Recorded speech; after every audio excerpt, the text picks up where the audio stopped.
Okay, we've already established on this MTD snowblower that we are getting spark. Check the spark plug. So now we have to check on the fuel delivery system.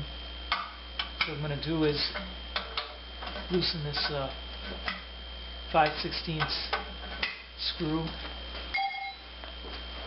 and then take out two Phillips here.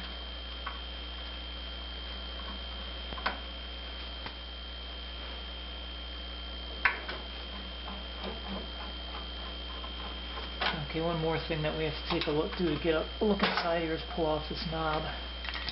Okay, now we can pull this cover back, have a look at the carburetor, fuel lines and such. Okay, we're going to attempt to start this.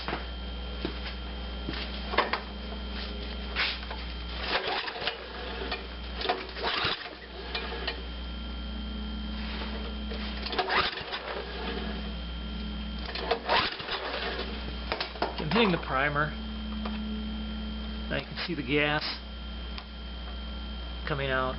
So it looks like we have an issue with a clogged, possibly a needle valve. So we're going to take the fuel bowl out and inspect that. See why we're not getting any gas. I'd already taken the spark plug out. There's no evidence of fuel in the combustion chamber, so it's not getting there. And we're going to find out why. So I'm going around to the other side of the machine to the fuel shut off and basically turn this at a right angle, turn it off, and then we're going to drain the fuel out of the bowl, then we'll take it apart. Okay, what we're going to do now is get the fuel out of there. There's a little drain in the back behind here, a little drain screw.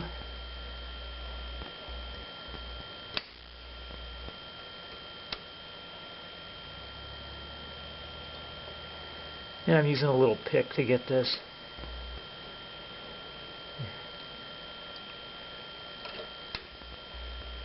I'm going to get all the fuel out of the bowl and out of the line.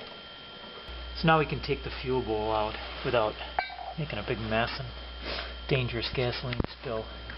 Okay, to get this nut, to get this fuel bowl out now, we've got a 7/16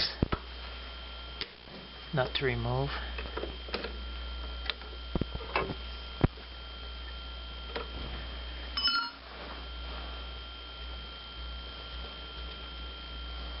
See right under here.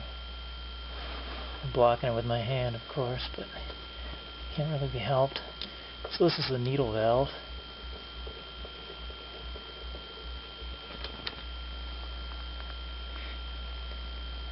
Our potential problem right there. We're going to take this inside and examine it. And also now the bowl itself can be removed. Bearing in mind there's a gasket on the top of it. There's the float.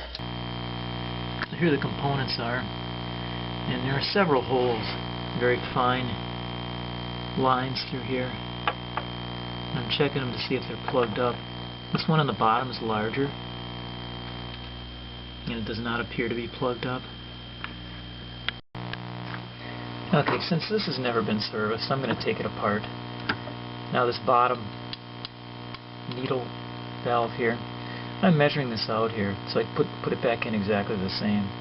So it's almost exactly to the top of the screw, 1 centimeter. Top of screw. So we'll just turn this out, and we're just going to set these parts in some solvent. Let them soak. They definitely could use a little. Yeah, look at how dirty that thing is, that needle valve. Now what works pretty good is to use an old pill bottle. I like to save these, they're handy. Throw your solvent in there, drop the parts in. Here they are, submerged. What you can do with this, what makes it a little bit kind of more useful, I guess, is you can kind of jostle the parts in there a little bit without making a big mess.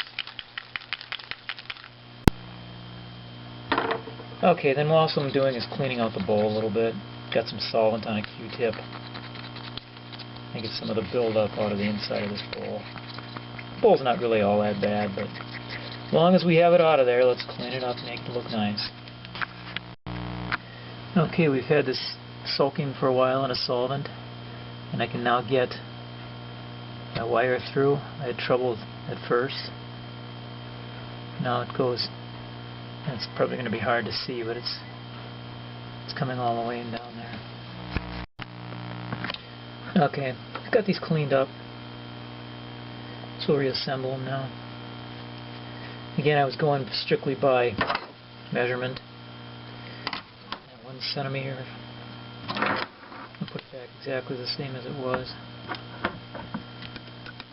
think this affects the amount of fuel. I think it's metered into the machine. We're putting the fuel bowl back on now. Now there's a higher and a lower edge to this, and if you can see this ridge here, you want to put it to where the float is at the lowest point. So you want to line it up like that, so it corresponds to the float. The float lines up down in this end.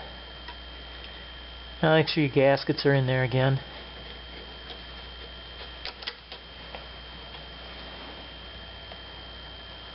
There's another little gasket right here that fits in between the needle valve assembly here that's just been cleaned up.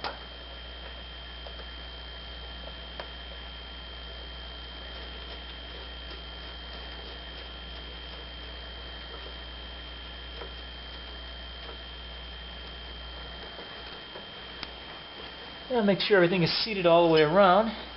Got your 7/16. Cinch it up a little bit. Doesn't need a lot of tight. Be very tight. Okay, now we can open up the fuel shut off again over on the other side of the machine. Check for leaks. Make sure our gasket's on there right.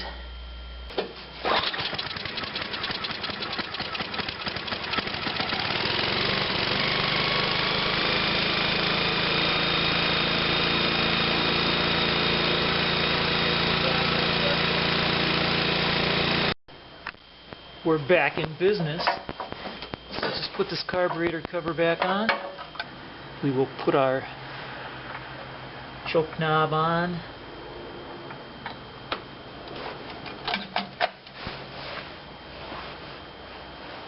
Got the 2 screws.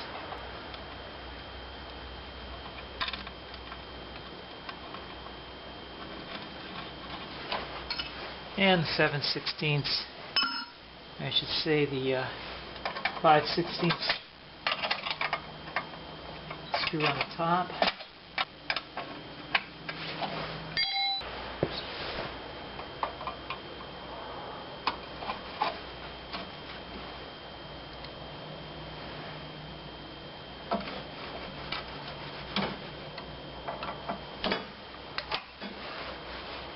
Okay, thanks for watching this video. Hope it helps you. I've got snow to throw, so I gotta go to work.